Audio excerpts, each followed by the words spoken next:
You're so cute. I love learning foreign languages. I always have.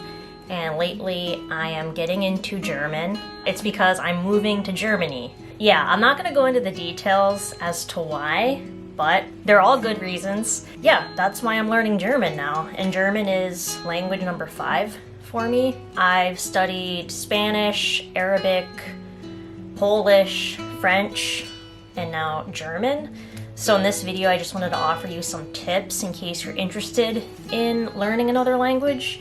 Especially as you get older, brain health is so important.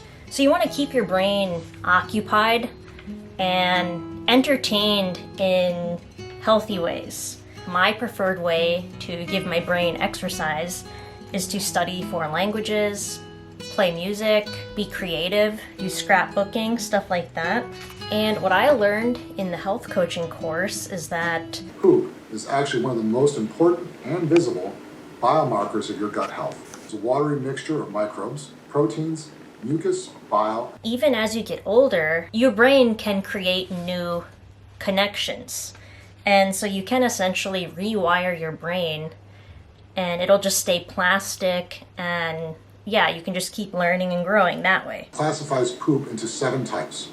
As you likely know from your own experience, learning a new language may help promote cognitive flexibility. Number 1, you have to practice every day. It doesn't have to be a long time every day, maybe 10 minutes a day, 15 minutes a day, and you have to start today because the longer you wait, the time will just pass you by. Because if you think about how many years it took you to learn your native language, you need all this time to learn a second one. What really helps me stay on top of the daily language learning is this app Busuu, and Busuu is the sponsor of today's video. So with Busuu, you can learn up to 14 different languages. The lessons will ask you to write out something or say something. You can record that, and then it'll send it off to other people to correct the exercise. You get feedback from real native speakers, and I find that really cool and fun to be able to network with them. And another cool thing is that you can set up a personalized study plan, so you can choose how long you want to study each day, what type of fluency you would like to achieve, and then Busuu will figure out an estimate as to when you can achieve that goal.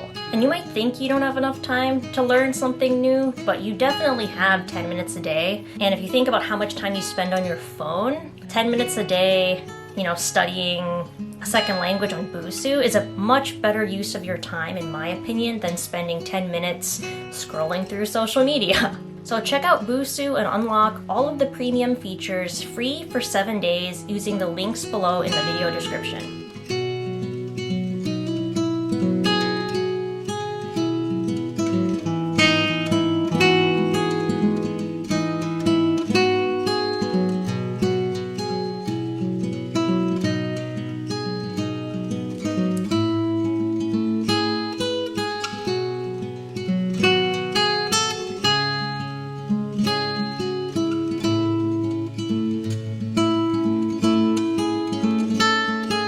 Alright, my second tip is that you want to listen to music in the language you're learning.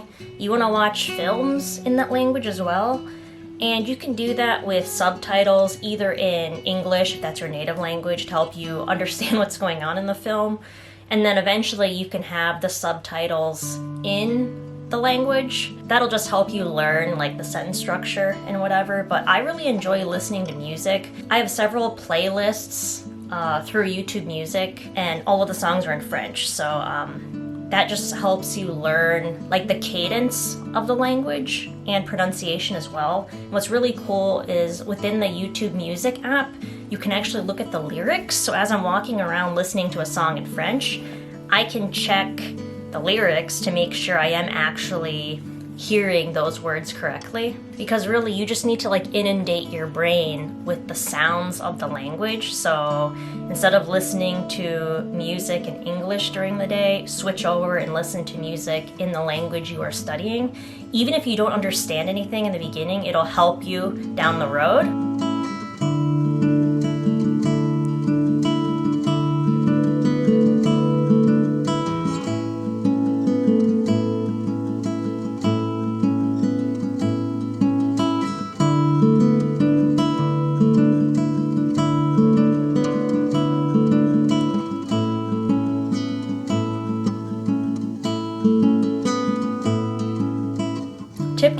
vocabulary is really important, at least for me. I find it helped me learn vocabulary so much faster than just using something like flashcards. It's basically just that you have to write, and write some more.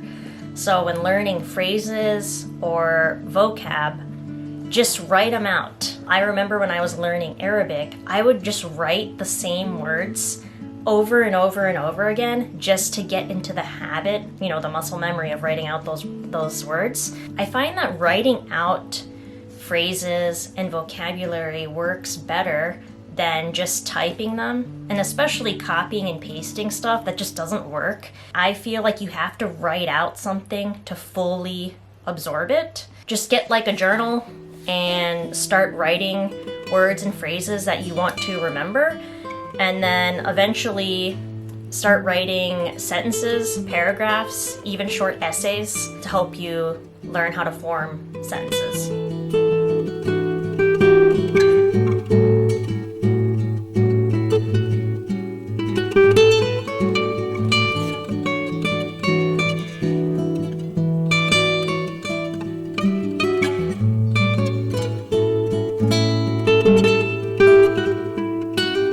Alright, tip number 4 is that you have to be okay with making mistakes. It's not a problem, especially when you're speaking to native speakers.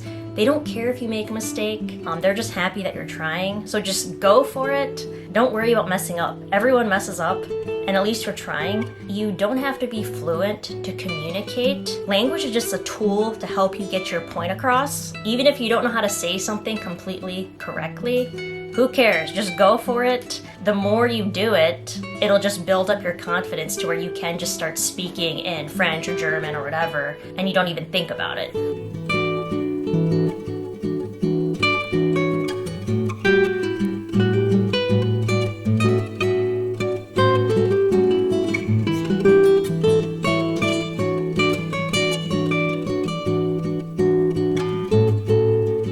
Alright, so the 5th tip might not be possible depending where you live. If you can, it's really helpful to immerse yourself in the language, even if it's just for a few hours a day, like if you're at work.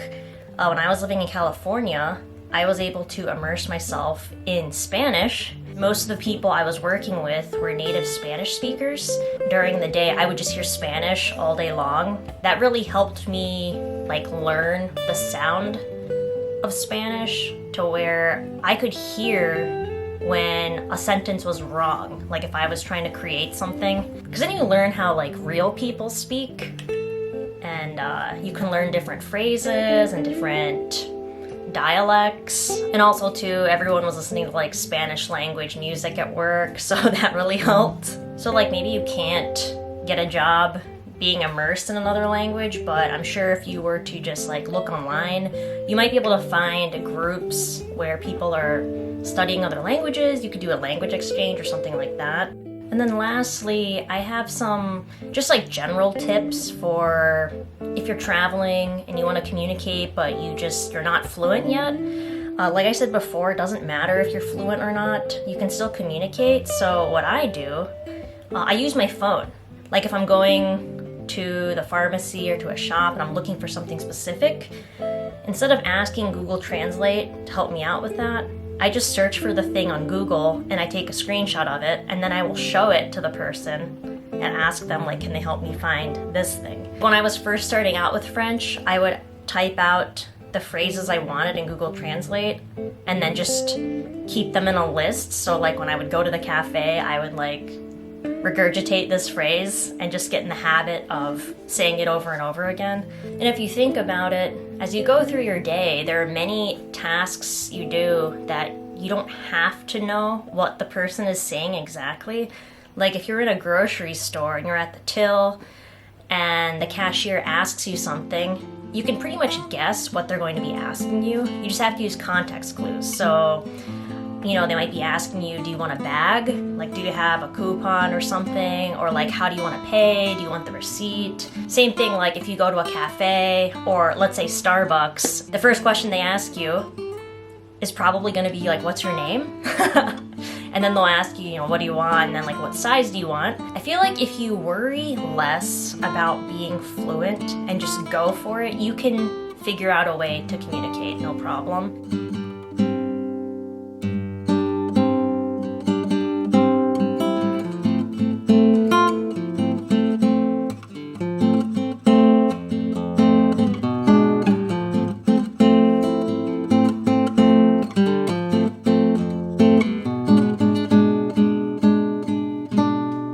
Now this is just a personal preference, but when I am traveling and I know I don't speak the language, when I am interacting with someone, the first thing out of my mouth isn't, "Do you speak English?" I don't like doing that. I just try. I was at the shop the other day and like there was this British dude behind me. Usually they'll ask you to check your bag. That's just something they do just to make sure you're not stealing stuff. So like I showed my bag, whatever, got my stuff.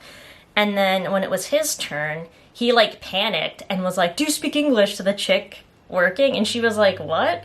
And she was telling him she wants to check his bag, and he had like no idea what was going on. And it's like, if you just calm down a second and use context clues, he would have been able to figure out that she wants to look inside his bag. I just told him to help him out, but yeah. And once you get good at, noticing those context clues, you realize you don't really have to learn everything to complete fluency. Like, I can get everything done here, not being fluent in French, and the same thing in Poland.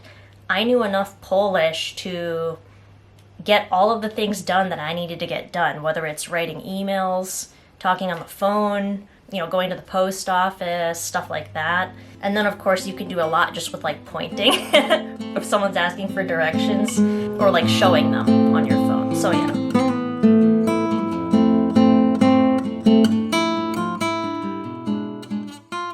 So remember, if you want to learn a foreign language or an instrument, new hobby, just start today, honestly. It's like, what's that phrase where it's like, it's either one day or day one. But thank you so much for watching my video today. Just know that if I disappear for a while, that everything is fine. I am just taking a break, and I realize that I am happiest when I am away from YouTube and social media. So yeah, everything is fine. I am just living life like a regular human offline.